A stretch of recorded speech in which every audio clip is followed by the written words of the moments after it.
aujourd'hui, on va parler de la détermination.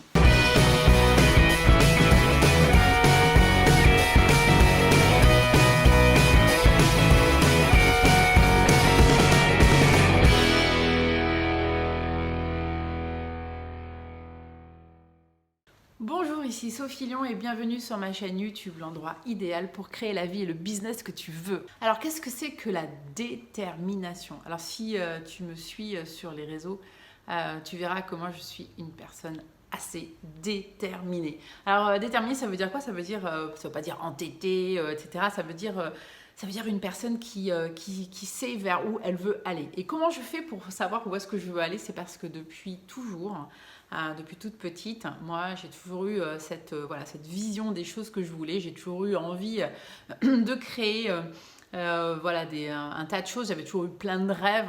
Je fais partie de ces personnes qui avaient des grands rêves, et notamment par exemple celui de devenir américaine et donc de voyager, de vivre à l'étranger, enfin bref. Et donc du coup, j'avais toujours cette sensation, cette visualisation. Je sentais ça toujours dans mon corps et je le voyais, je le vivais. Ce qui fait qu'à force de le voir, de le vivre, et en fait, quelque part, je l'ai attiré à moi. Alors, il y en a qui vont dire, oh ouais, c'est un côté un peu wouhou, voilà, elle est un peu machin. Mais non, j'avais tellement cette détermination. Je sentais tellement en moi, j'avais tellement cette vision claire de ce que je voulais obtenir que finalement j'ai tout mis en œuvre.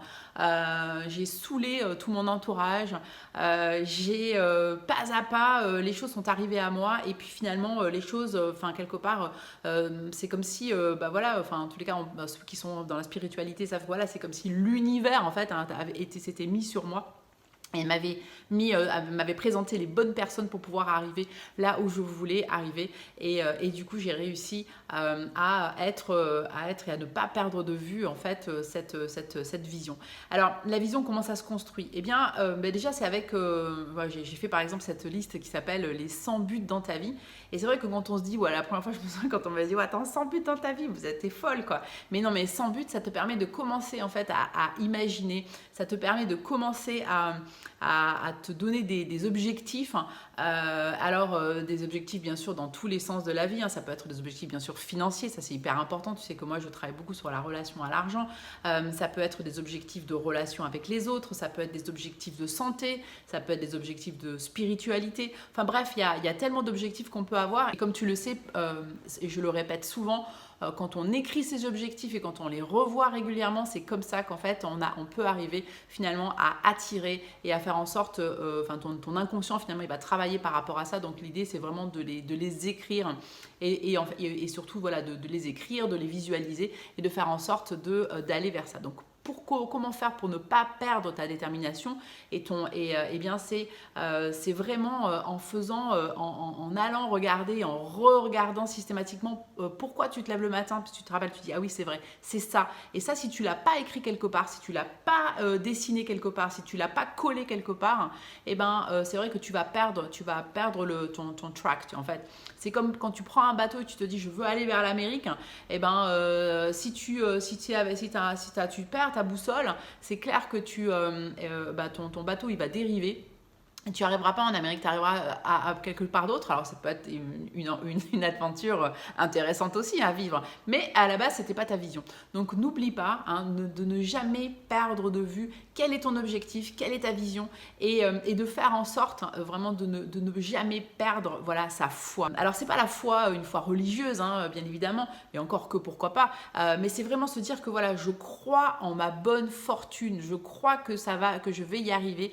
Alors, et du coup, plus tu as cette foi déterminée, plus tu as cette foi, cette envie, plus tu vas y arriver. Alors comment tu fais pour développer cette espèce de foi?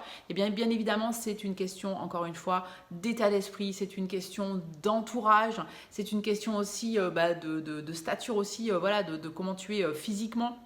C'est-à-dire qu'est-ce que tu fais, qu'est-ce que tu manges, qu'est-ce que tu bois, quelles sont les personnes, comme je disais tout à l'heure, quelles sont les personnes avec lesquelles tu t'entoures. Si tu es avec des personnes qui sont des losers, hein, des gens qui sont négatifs, hein, c'est évident que ça ne va pas t'aider et à te faire avancer vers ton état d'esprit. Quand je pense à moi, par exemple, quand j'étais enfant, c'est vrai que quand je disais à mes parents que plus tard je serais américaine, mes parents ne me disaient rien, au contraire ils rigolaient, ils étaient un petit peu amusés, mais ils savaient parce qu'ils me connaissaient et ils se disaient de toute façon celle-là on sait que de toute façon un jour ou l'autre elle va y arriver parce que voilà ils savaient que depuis toute gamine j'avais toujours cette espèce de flamme en moi qui faisait que voilà j'étais déterminée à obtenir les choses. Alors ma vie n'a pas été toujours rectiligne, n'a pas toujours été plate et j'ai eu des embûches et eu des choses parce que voilà j'ai probablement eu j'ai travaillé avec l'ego. Et ça, ce fameux ego, ça se travaille parce que l'ego fait que c'est souvent ce qui se passe, c'est qu'on peut arriver à avoir voilà, tout ce qu'on veut. Puis à un moment donné, paf, l'ego il arrive. Et puis par moment, c'est ce qui peut parfois arriver vers ta chute. Et donc moi, c'est ce qui m'est arrivé. J'ai eu un moment donné où mon ego il était tellement gros que en fait, je me suis retrouvée dans des situations qui n'étaient pas forcément, on peut dire un peu inconfortables, mais à force de travail, à force de remise en question, parce que ça aussi c'est très important, hein, la remise en question permanente, et tu peux arriver justement à obtenir la vie et le business que tu veux. Alors n'oublie pas une chose, ça c'est super important, tu es fait pour briller. Alors si tu aimes cette vidéo, je t'en prie, merci de mettre un petit pouce et surtout de la partager. Et puis j'ai envie de te poser cette question, hein, qu'est-ce que tu fais toi pour être déterminé? Quel est ton grand rêve? Est-ce que tu peux me le partager s'il te plaît dans les commentaires? Je te dis à très bientôt, bisous, ciao.